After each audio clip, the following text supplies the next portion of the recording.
The Shimamba, a mo bibia ajo, a momakwaba, the moba, and the Bnadayan Cassie, as a move for Bomodin, a son of Socrojin, a day, a maye say, a making kind emfa, a mamu, a the free social rescue point, a ho, and a can Cassiedo, a d, a free, a day, a mau. Nesayon Tido in some dos wapa, ma make a train, a casana, and in some or day at 2 eja, edi say, or chance NPP, one who ever be one women's organization. Platform no na or no edini din akwa kan sanye betumi ato ne so aba sa so na asoye hye sikasem entotoye ene mpenifo awodro aka bom ate abedwoko mienu a wono eba abebo magana second gas processing plant no etumi akoso senia ese efata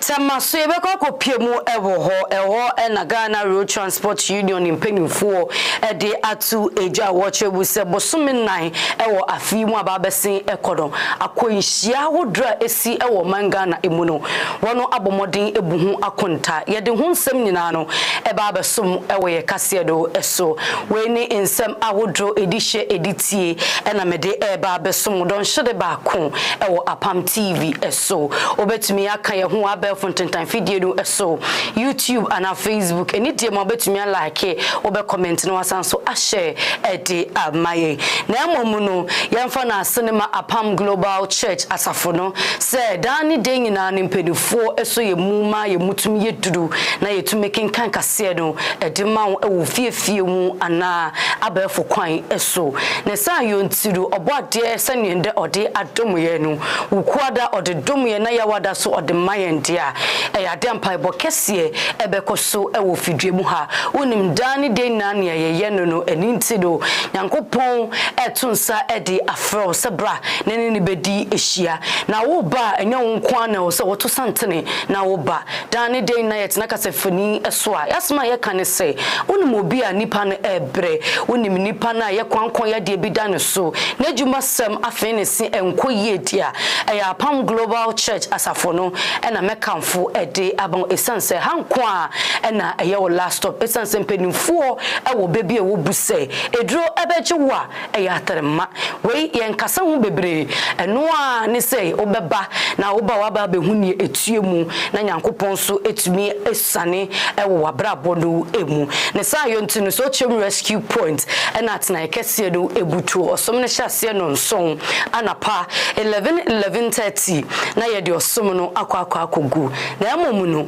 openchechemu asusine midie ya obetumi afrem penimfo ewo 0249 66993 0249 and 0540 378-282 0540-378-282 na dem pedi 4 acheche enkomo me amaje epene bekenkan ede ama midin ede nana ama Fordjour yenda ne ye ho nkoma eba mekenkan nsam no ede ama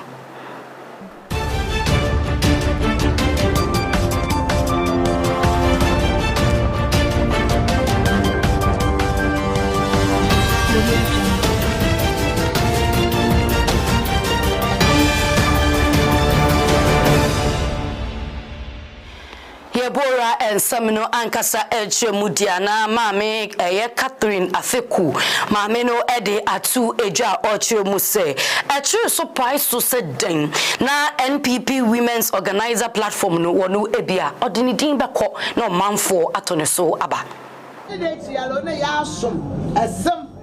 Akzim blofo onye ne nkwadu nyinara awana so no wazi won pai bosomam mamka ye MP me MP pene bie ajara nfe awotwe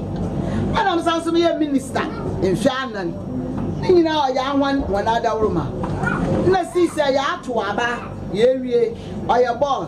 kotoko na hats anya ye kotoko fo na hats fo washe anya bibia so bo wo bia wasan wa ye dan wo bo ni bio na bibia ya kuye dru MPP ni mu maame no ma ye ma dwene de me peda mo fo ko so Asoro no ochraden mesiafo wo Ghana nyina wo ye MPP fo wo one bano dafo from National Women's Organizer. Dam ye wo women organizer wa ha ebinum wo happy ono na menya dai so da oda moso me yeda meka piribi na samorokwa da makensi na mentum nkagina nkran na mbande wu wabra maame no wa ha manse no wa ha awana wanye metete wo ku no mu wa ha aha na mefifiri enti sa akensi de a oye Ghana nyina besi a obeda no moroko bia oda mizika wo fie mabo me nana no mamane mabo mu women organizers amane mabo ikro no mpenyufa wotu fo yedi nkan ye ni agye papa se ye ti se ye bay ene ye bibia okọ national no akọ akodwa ne de ye nya ye de ama no na se twe ne se eye yen ma ye wo evaro adwamodwura ye ta na chi papa se na ni ye den okọ a ode ade papa beba fie ye mame oyo ba ye so queen mothers ye ma no ye mame ba ko peda mufua iti di breno okwa kopa ba no ye nyina ye ni age ye de empa ibo ye gunsa wo konwa ho a ye beka no abribia ye de atanechi Ghana ban efa eyasoye hye sikansam eso na afi asoye maye nyina mahoden kanea no so na wono de apa committee mienu na sa committee yampenufo apawi din eda wono eso ene two technical committees na sa enkofo wono ba behye ama Ghana second gas processing plant no etumi akoso ne fa etoso mienu a protocol sem no ye ka no phase 2 no. We're going to get our own gas processing plants, increase gas consumption, but also for those who understand this sector, we are going to get what we call the NGLs, the natural gas. When you process the gas, apart from the lean gas, you get LPG, you get condensates, and that also gives you a significant amount of money. Aside that, the gas processing plant is estimated to generate about 1,500 direct and indirect jobs. And so this plant should have been constructed like yesterday. Be that as it may, we are determined to ensure that we construct this gas processing plant. Today, we are inaugurating two main committees. The technical committee, which would do the day-to-day activity, but we have a steering committee which has strategic oversight in respect of this whole project and is co-chaired by the Minister and the Minister of Finance. And the membership includes the Attorney General, Minister of Communication, and the project coordinator. So these 5 people constitute the steering committee. But today what we are doing is to inaugurate the technical committee, which will be responsible for the day-to-day operations as far as achieving this project is concerned.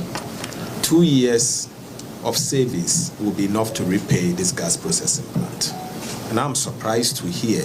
that the previous administration, after so many years of talk, were unable to begin the process of acquiring a second gas processing plant. Honourable Minister, I want to also use this opportunity to urge the technical committee to expedite action and for us to quickly resolve the concerns that have raised. We need to have a second gas processing plant as soon as possible. And I believe that the technical committee will be able to finish their work in time.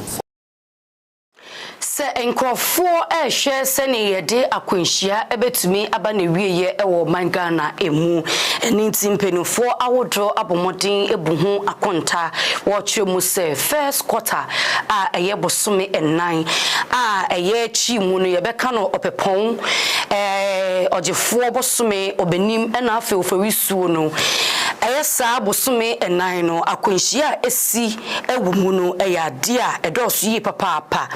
empanifo ekire mu se akwanhia esi ewo eye bosome enan no emu ene mpem nnan ene oha enson 4700 saso na ehyen ahodra ede wo ho afodefode sa akwanhia no emu no eye mpem enwochi 8000 na afei enkrofo a wono ahyomu afemu ahyere won kwa eprepra no eye mpem num 5000 na woye nhyehyemu no wokohu se kasa akesie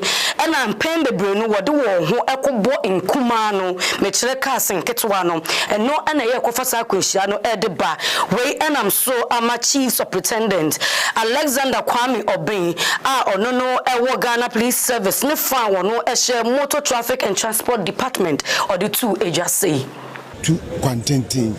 a move kra ahyen a eya kase wo ya na omo lodu ama na agba piece no ye no be din kita ho ititiri omo ahyen ye omo dia truck driver truck owners any haulage reps any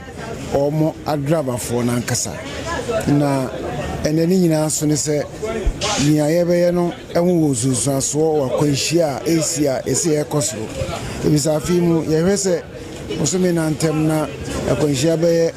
4700 esi ama ahyen ewo mu no ebe 8000 ni ekire ama nipa be 5500 prepra ama nu 1000 eni kakra wo so awua na ye hwe mu so ye hu se akwanhia si ya emu 8000 eye ahyen na de baye no ahyen ni mu no emu 1365 no eye ahyen akesi ene wo mo ka enti na kire se wo se etu anamo ba se eni se de ya akwanhia ba ye fa ye nuanu ene mo ha kan ya anye ahyen no ti a enti apo wan hwesu ya enye roadway dia na ebia na ne light bi asem wo ho ebia na ne tie no asem wo ho ebi sukura aka no ahyensude wo ho no asem wo ho na musumu a unhu anaso se nia wo ka hyen no na ne ho ye no bia ta no bia no so bi no so betima ye se driver ne oni abotre olodu ne car broso o saka ho basabasa oya wo se mi brake asei oya wo se mi alios control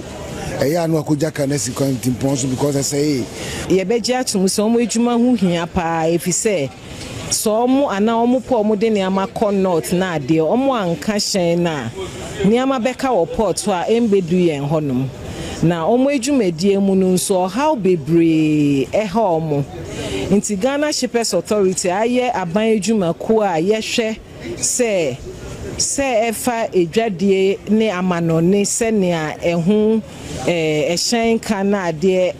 ewo no yetumi maneto ye no ene ye ne omo bae na ya cheche omo ekwan a ombetumi aye omo ejuma a ebe koso wanu afenso ye de mpanyimfo bi efri mia bebre bae a ombunso ombe cheche omo na ese omo ye na ya ma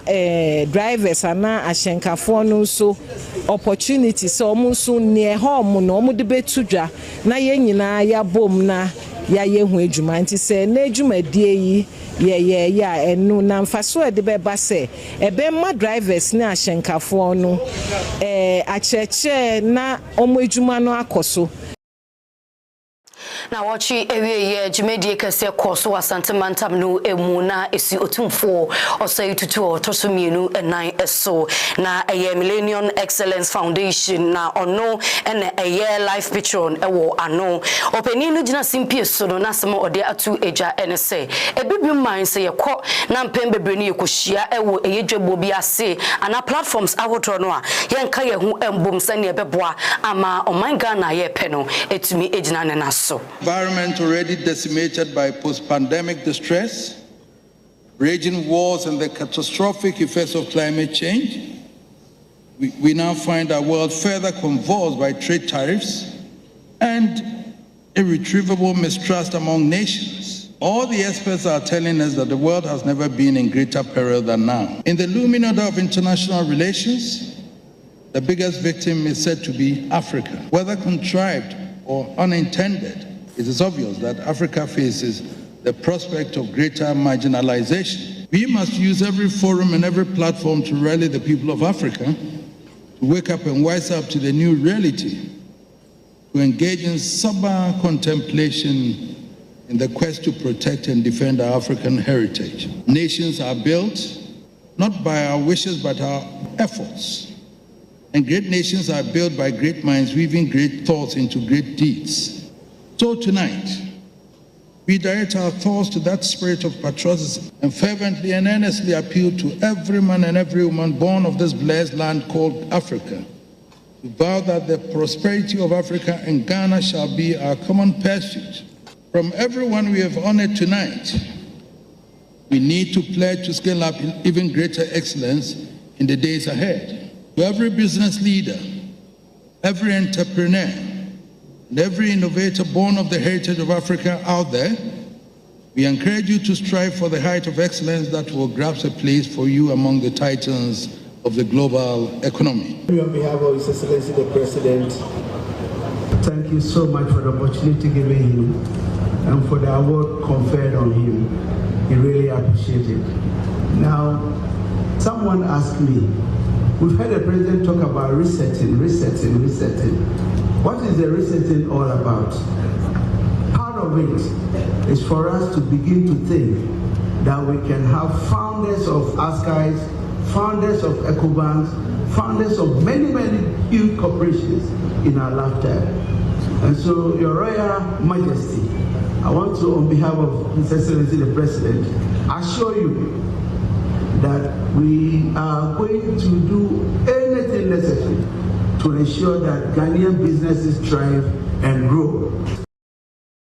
Feka kraba besin eko na dollar ni cedi ni prana na epere na dani de nyina na dollar no ewo soro na cedi no so eda efom eno no enam so ama NDC aban wonu din sikantam se wo ba wo be hye amanema etumi akoso ye ewe sikanto togedo eso na ukopie mu asante mantam no emuswame magazine eho enejedifo ni mpedifo bi ejina simpie so abo Ghana Mampani His Excellency Ora John Dramani Mahama na afi na ban no abaso say wono yade ye papa esan say wono amagana ye sika no ejina brane aban eba say dollar no nyamyadum abafom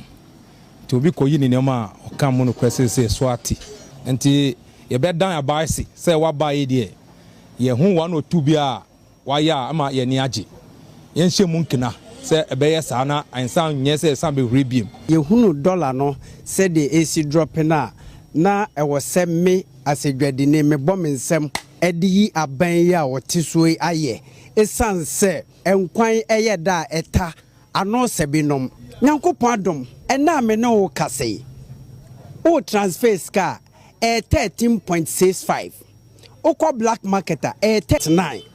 ɛno nti atadwifo wa adwadifo ya te dene na hwa ne yɛde aseda no bɛma no ɛde ɔte Ghana akonwa kɛseɛ no so John Dramani Mahama nti adwadifo ye prezi no ne abonaba so say dollar ne de enfaso ye nyafaso bebe wo so na ye bo aban so ba so se oba ye 4 months ni ye hwe be dollar bedu a adwadifo no obia anije obia bonaba so first ne hwe be dollar no ewo no a na wo soro enti ko anyi nema sesei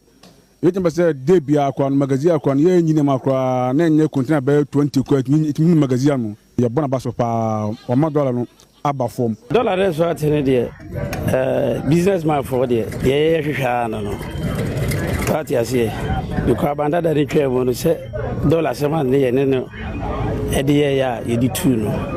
e di say na ya te say dollar in ba for the ye businessman for ne de e ba boy ye de accidents be ma aban no ye de radiasi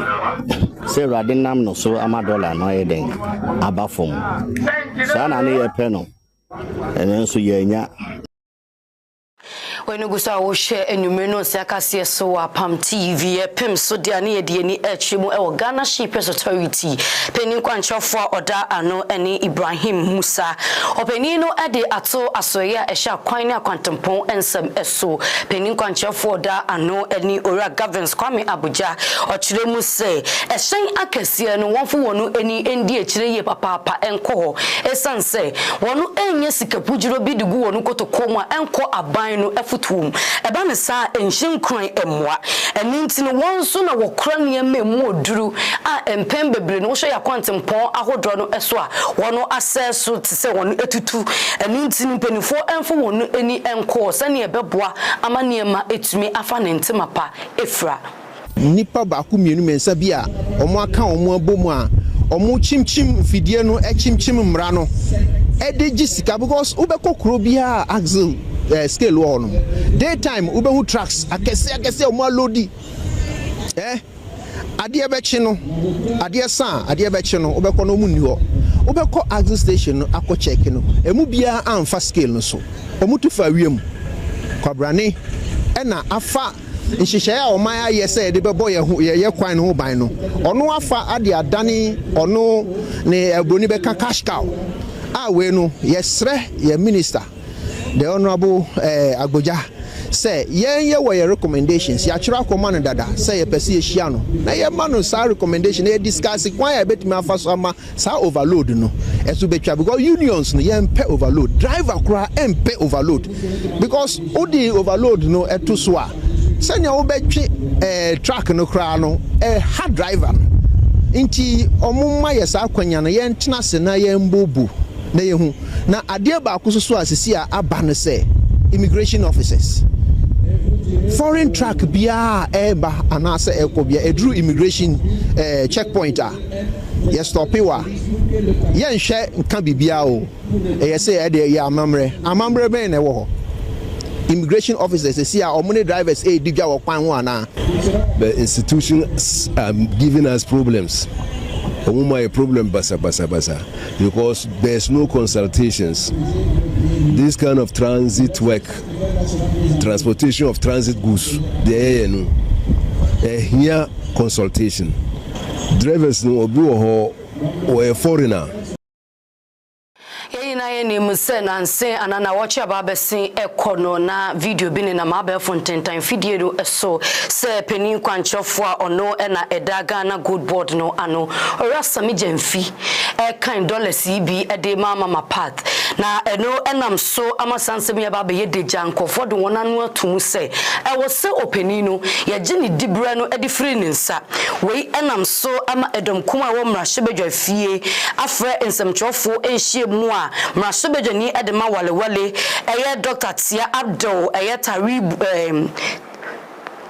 Kabiru openino abomodin atenemu ede ama edom kuma no ninsema ode etu ejenyina ede se Code of conduct na watch ababesin eko Ghana mampeni epa ho entema no se ode ma na soafo na afempenifo wapa won ewo dibre ahodro no emu no kamia ye se orasa mijemfi wanfa nye hye aninti no empenifo engina sa ensem no eso na wonje ni dibre no enfemfri ni nsem. Ghanaians were subjected to a disturbing video showing Mr. Semijemfi, the national communication officer of the ruling NDC and the acting CEO of the Ghana Gold Board, casually doling out bundles of the United States dollar to a known controversial figure, Evangelist Patricia Odro, aka Nana Agrada. This display of financial recklessness is not only a betrayal of public trust, but a slap in the face of millions of Ghanaians currently grappling with the devastating effect of the cedi, inflation, and the unbearable cost of living. It is even more shameful that this act was committed by someone who has in the past championed populist rhetoric about economic discipline, cedi loyalty, and anti-corruption. Let us be clear, this is not an isolated moment of indiscretion. It is symptomatic of a broader culture of abuse, impunity, and moral decay in the hands of the NDC government. While businesses across the country are being suffocated by dollar shortages and an erratic exchange rate, a government official with access to state resources is seen splashing United States dollars. The cedi has shown signs of recovery, appreciating from 14.15 cedi to approximately 13.14 per dollar as at May 9, 2025, this incident undermines efforts to stabilize our economy. The casual distribution of foreign currency by a high-ranking official sends a message of indifference to the struggle of ordinary Ghanaians. And what has the government has to say? Absolutely nothing. So far, there's a definite silence. There has been silence from the presidency, no reprimand from the Minister of Finance, and no action from the Office of the President or the National Security Secretariat. It appears the action of Mr. Sami Gyamfi has a quiet blessing of the regime that has long abandoned people's interests for personal gains. As a minority, we owe it to the people of Ghana. It is ridiculous to suggest that Mr. Sami Gyamfi did no wrong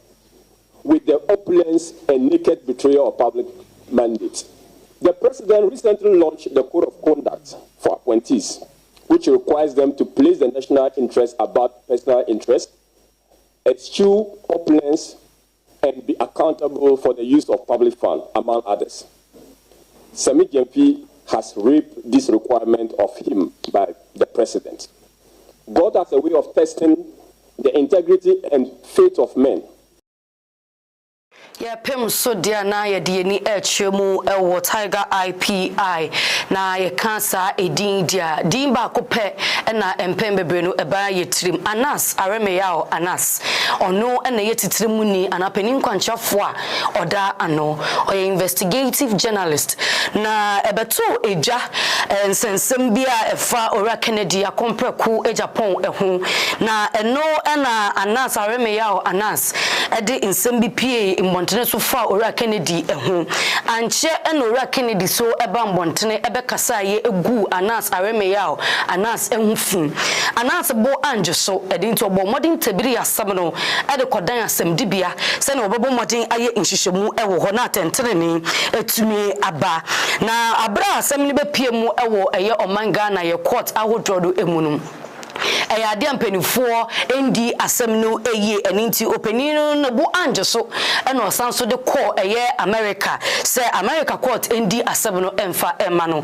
ya twen asem no asre ene abasa enkemfu ano ade a ora Kennedy akompreku Japan enkane mrashebedani de ma Asen Central waje atumu sayu ogu openino ehu fia protocol asem no ya kan defamation eno no enam so ama eye asem de bia wo abrochire no wono ebo eye ora Kennedy akompreku Japan eka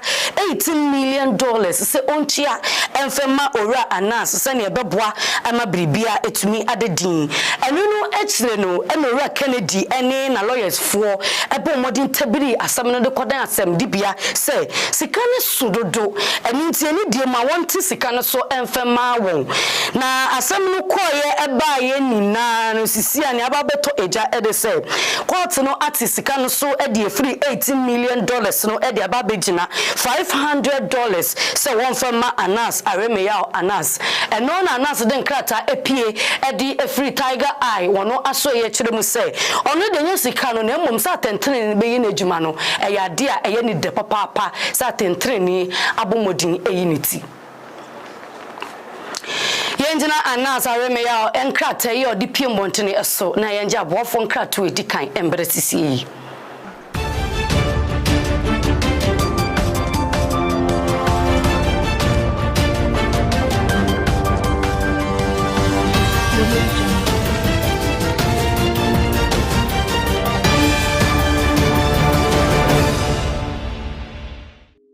Boso, a chinyami sunsum, a by a braboso, and the shebre, and the abrabo wajuma, and paiba, sawisha no mease, yare dauso, kodana dauso, atete dausoa, Ijanya copon was semo, and in Yamitumimu, and then was Sawashiegu, Nasaso, a genemone, Yamima, a bomb pie, sunny sun, fribo, or boniform preaching, Yariane kodana, and oh, how in your name. And into Yawada way near Yawada no pebia, your tons from Apam field, so to rescue point. Sebra, na ye no jango send him a mompire, na yamitu minti, na ho dinti, a dancy dinshra, and any munyam ebeodia, Fahudi, and what ye, ebeo brabo, and Ophidia edia, Benya sutum carnibio la pass, canisho doko, and aquashiman, of Ancobaria, Pokwasan, and Massaman Sosa, Usubisi or rescue point junction. Unyasi rescue pointer. Block factory bi okwai no famusa ne bra wanimo T junction di kai no na wa fa sabenkum saba na for owabeto apam fie ewo na beto abronsan kese ewo no ma nyankopon be nyina atwa hye mu ho na yedi mpaye nyankopon hya se ya wada no pawe odi wani be kyerem ewo apam fie se wo ba na wo hia direction biara obetumi afre 0249669993 anase 0540378282 nyankopon hya se wutu anamo na wo de adanse ene fa ahodie no wakie ene be ko fidue mu ewo Yesu dinimo amen. Israel no nya okase from the prophet Emmanuel Frempong Apam Global Church Fordjour Rescue Junction nyame adom a 17th May coming Saturday anopa 6:30 yashisha special healing and communion service e wo Fordjour Rescue Junction the fakonya we so atonsa frɛ bomode se ubitu se gidi anamoye nyame tumi ni nyame adom e wasafo iso nti abere bia ye be hia se ye communion service ye hu nyame tumi e hu nyame ayarasa domene na basa se eyen senkyerede ni anwanwade ebredu ta obeton safre wadofo unianu no wabusuafo titriu obia wonim na yare ha no yare ne neko yare ne ni die ni yare akyekere no na ogi nyame adi se ogie ani ayarasa ba ne dia memete ontugidi anamo oni nyame adom ni nyame tumi e wona ko a evangelist papa ni so emediatia obedi adanse ayarasa ba ne dia senkyere ni bedi nachi wohia nkyerechire mu bia e 0249669993 and 0540378282 Brabi na ojieba yodia.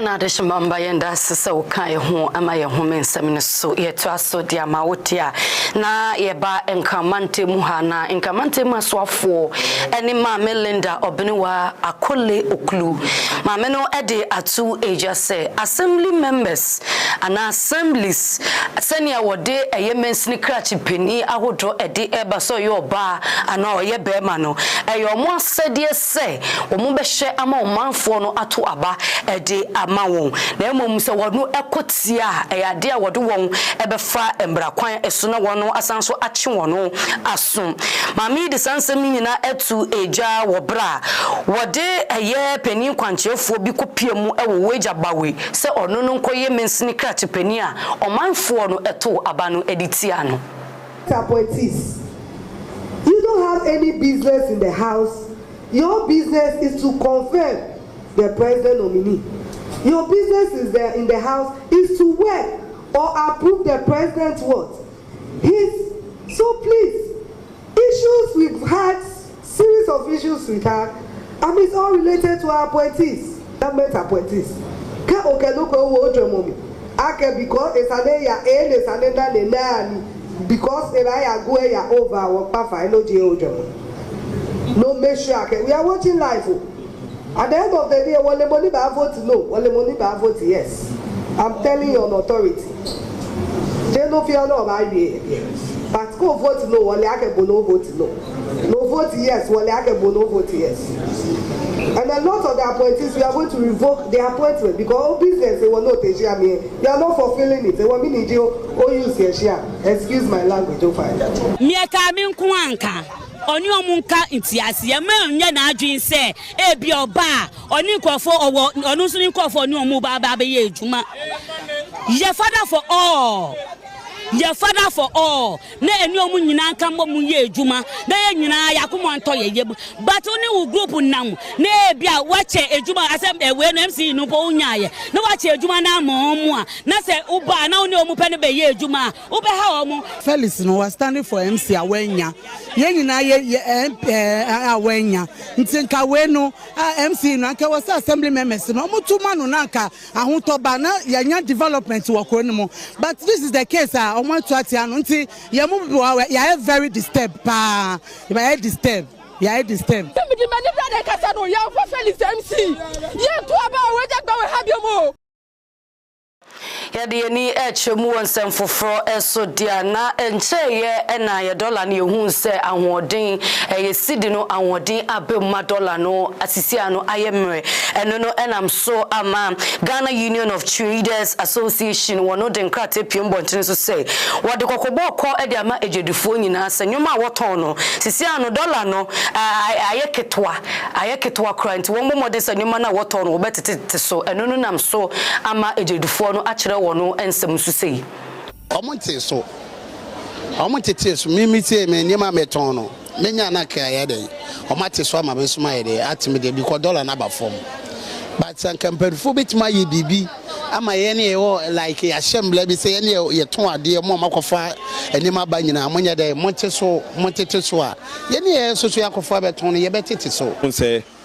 me dollar no 15 and as say about 13 bags no be at that time me kofa no 15 rate and about 13 I was say me hwe na me ton price na me kofa no ansa na me kofa bi 13 na me de sa price no aba nti en de nyantete so je say kakra feel say dollar na ba fam de kon be hwe yen kakra so de omode gia na omode je na e bi nso a duty na moye no so no aban nti so ma omo dollar no kofa mu but yenti so wo port say ati so dia omo so no mejiri say omo beti so ama ye nyina ye ho ahenhan dollar no yakofa ndada saa tam na wo hire say na pemi be say sister bi so okofa amo ofa ni 85 na no sa cost omo de amane say yeah, to ansam no so ede amaudia na eko Togo na Ghana Companies Excellency Ora John Dramani Mahama akwakopie mu eho ni na ye conference a so na no penini nya kwan ejina simpie soro ode atu eja ochiremu se eye na ebipi man ye nyina ye kohie mu baabi a ye mmomodin se ye beka ede abom na bosia ye bo eho ntotoye a ye di tua no ya hwekwan ye befa so a ye di ebetutu ye or the sansem wohina etu eja 2025 G20 summit jumedie no ase Ghana. Over the last several years there was an acceleration of debt accumulation, much of it going into budget support and consumption expenditure, and in a very poor governance environment. And so what is the new debt agenda for Africa? If we're to shift from managing debt crisis to unlocking debt as a tool for development, then Africa must adopt a new public debt management agenda that is rooted in 3 foundational pillars. And the first one is transparency and accountability. Debt should serve the people, and this means strengthening parliamentary oversight, enhancing public debt audits, and promoting open budget systems. According to the IMF, less than 40% of African countries publish detailed debt reports. Wasaj medienwa eso na Ghana Companies and so editu eja ochimu say AU conference on debt no dia wo sempenifo ehye no wo ye ne meyi papa odio man Ghana cry in front on say ebra ye bosia etwa ye ho no ye de nyoma toto na kwanso se ne ye betua ensam no nchiremu no otia so. Like many of our peers and neighbors, has had to undergo a very painful restructuring exercise to restore macroeconomic stability and rebuild investor confidence. And so who better to speak on this theme than the Republic of Ghana? These facts are stark reminders that while debt can be a catalyst for transformation, it can also be the source of fiscal fragility and lost sovereignty if it is not well managed. And now I'll give you a reflection and lessons on Ghana's journey in debt restructuring. Ghana's debt history is emblematic of the broader African experience. In the early 2000s, under the HIPIC and MDRI initiatives, Ghana was able to slash its debt to GDP ratio from over 100% to under 30%. This unlocked significant fiscal space and allowed for investment in education, roads, and the health sector. Emmanuel Amakofi Boa eye penin kwanche fo ono ene hye ye nsase ne oboade nde pa ode atom yin na endrada ene openin no ebo modin yi openin kwanche fo baako aye frɛ no eye Theophilus Mensa say openin no enkonko ye penin kwanche fo enda Central Regional Lands Commission no ano se ne obebo bonsase awodrodo eho eban eni nti omo openin ni so afunemu edin sikantem say ejuma no oba abaye no obeboa no de na dwene na ni bibia e de ahyem na waye ni yie eni nti obbo nsase ho ban no ommoa ma enkofo ano manfo no enya ensase pa coastal zones and wetlands of illegal development and ensure staff accountability to uphold professionalism. We must also be a check on corruption at the land commission. We must also join President John Mohamed's recent agenda for job creation and industrialization, which relies heavily on land reforms. The central region positions itself as a destination for tourism and agro-industry.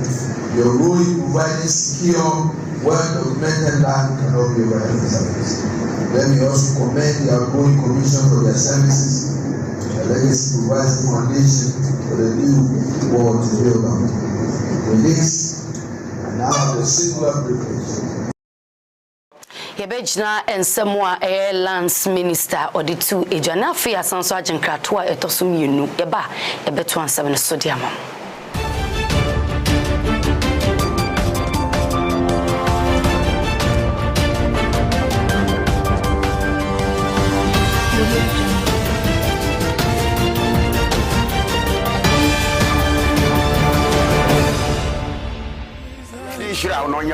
From the Prophet Emmanuel Frempong, Apam Global Church, Fordjour Rescue Junction. Nyame Adoma, 17th May, coming Saturday and upon 6:30. Yashisha special healing and communion service. I was Fordjour Rescue Junction. The Frakonya Weswa Tonsafre, Bomode said, Ubutu said Gidianamoya. Nyame Tumini Nyame Adome was a free sunti. A bribia Yebeshia, say a communion service, you Nyame Tumi, you Nyame Ayarasa Domina Bassa. Say ayen senchire ne anwanwade bredu tabaton safra wa dofo wuni anu wa busia fo titiu bia wonim na yare ha no yare ne neko yare ne ni die sie ne yare akekere no na oji nyame adi se oje ane ayara saba ne dia memete otugidi anamo oni nyame adom ne nyame tumi e wona ko a evangelist papa ni so emediatia obedi adanse ayara saba ne dia senchire ni bedi na chi wunya nchirikire mu bia 0249669993 and 0540-378282.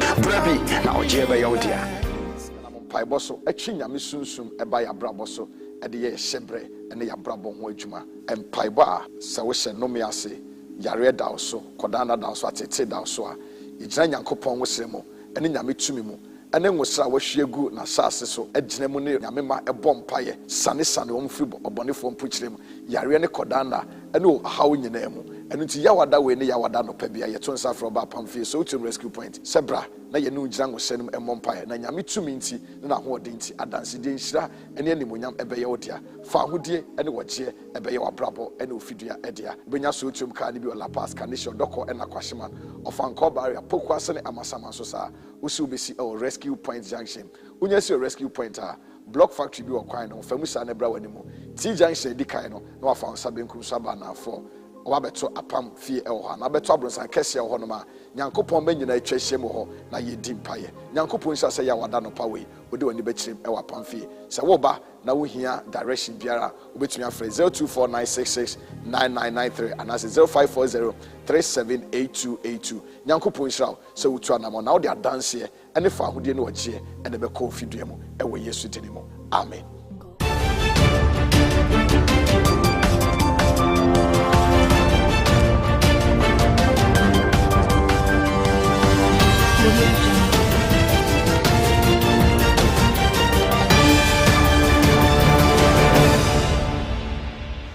Asena yempem yensem no eso yepem so dia na eye Achad Razali eye EU ambassador Edema Ghana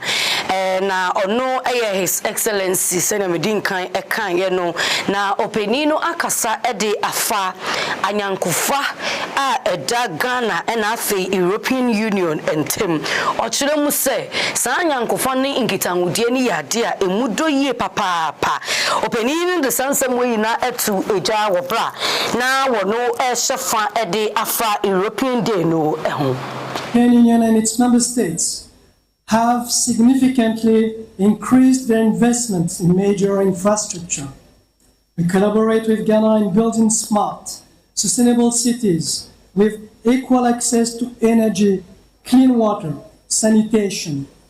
Between 2021 and 2027, the Team Europe invested no less than 1 billion, The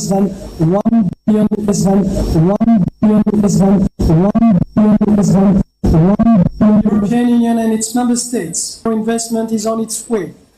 for the long-awaited retrofitting of the Apam Dam. Today, we celebrate a historic event. Exactly 75 years ago, the 9th of May 1950, one of the fathers of Europe, Robert Schuman,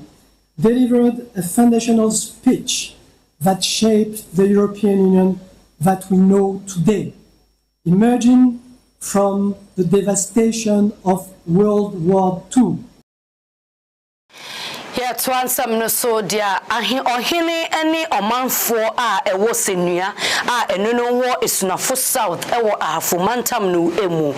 empanifo bomodin akeka wonsa se ohempon no ka ho ene omanfo ni na bomodin agege ntoboa na santoboa na wono egege ye no eyade a wono ede aboa se wode eye niema ahodro na niema wode eye ye ende se wono edi esi maternity block na sa maternity block na wono esido wade boa amanioma etumi akọ enkan eno no nam so ama ahafo mantemu soafo ma charity gardener ena afei the district chief executive wono abomodin abo ohempon ena afei no omanfo no abaso ohene ana uye kuroba uyo hima nese ade sei ehiam eda wakoma so e ma wototo nsase e de boa e ma yesia na ehu se uyo ba atampa udwene wo man ho na wo san so dwene enchirima ho tina ma me beda mase sese bi omunya sika no ke mmetim de ayi bibi bebre enso mo besim badwene ye man no ho san se ye kwa wo so a ye bre eno ti mo besi maternity ward ama ye da mase bebre minim se dan ne yesi ni fefefe contribution aye nyina ye se de be ya ye de besiesi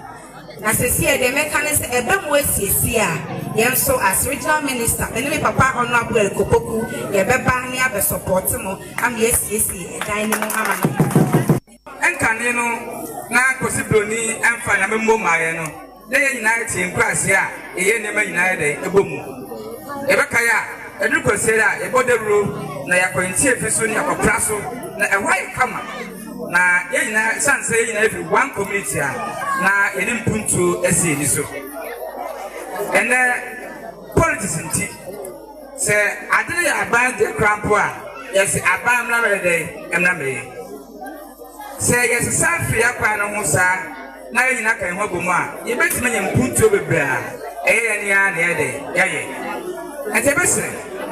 se yeto abawie a na politics akwa wie dia aka no puntu oman na kare humom sebeya yebe puja afsausa franka no sebeya enema ye bia ne sebetima ye aka seni aman ko kan ye ho ne ntumi meda obi bia wode ne kakra na ho de ne bibia beboa bia no meda nasi me ma me rensu emfi this year wotwam honorable franka dusikoku one Honorable George Abuati, Omomo Anso Moneboye, Medo Bibiasi. Kwatoye mantam no emudia na kontin hene owo wasa breku eno no wa Memphis Western region it is atoye mantam no emu ene nana eje Moses openi no so edinsem ato eja ochremu ade ne de wa mini ni yie papa na ebra so jani nyina no edugu fom na openi ni oche nyina edise dan say na kame say o susu say anti-galam tax force wono etu ye krono eso wono emaniema enkoye wokra eno no nam so ama kontin hene adema wasabreku eno no wa Memphis West wato ye mantam no emu nana eje Moses ekere ni nsemu sei say omo amaban so mo yes adwuma no we welcome them but we should concentrate more tano usunin concentrate more tano nyimwe forest na contaminant for serum then say we feel for and other things. You see, and other one thing I want all of us to know and say as I see illegal money was concession or owner. For example, a contaminant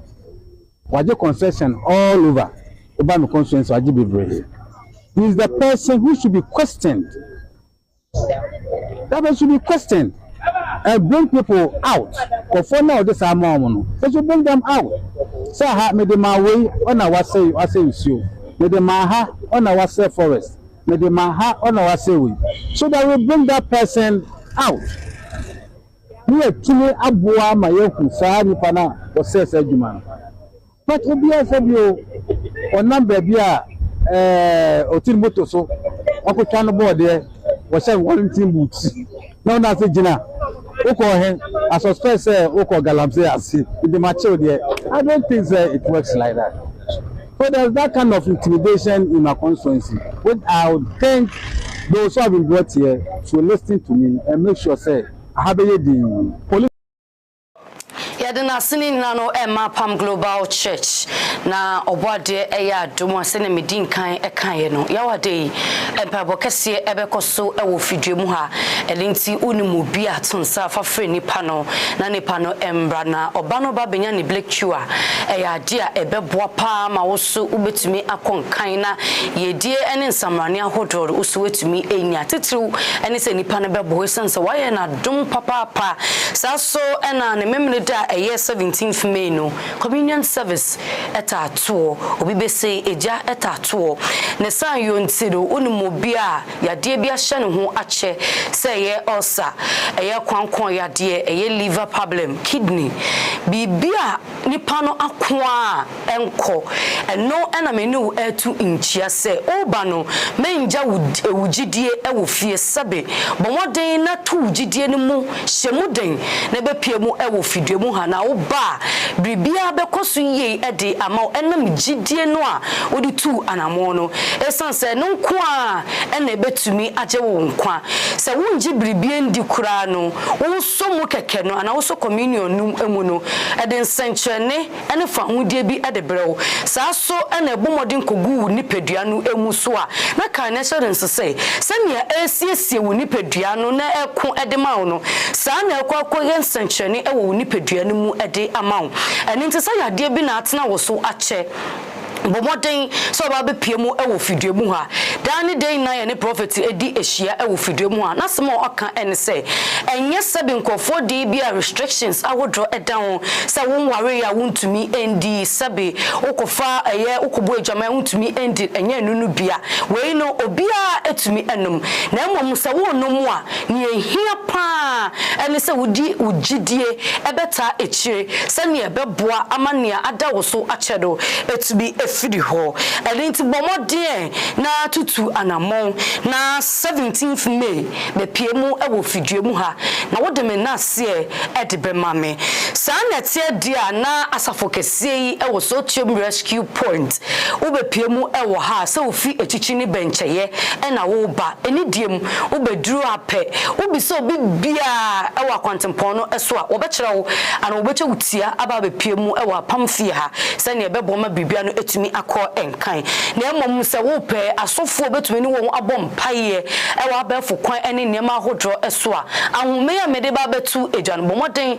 se wo bepusu ana obefre na impedifo ebecheche niam mu ede akyerɛw na bibia no etumi akonkan ede amount Nessa Yontino, Ahumano A 0249 66993 0249 66993 and a 0540 378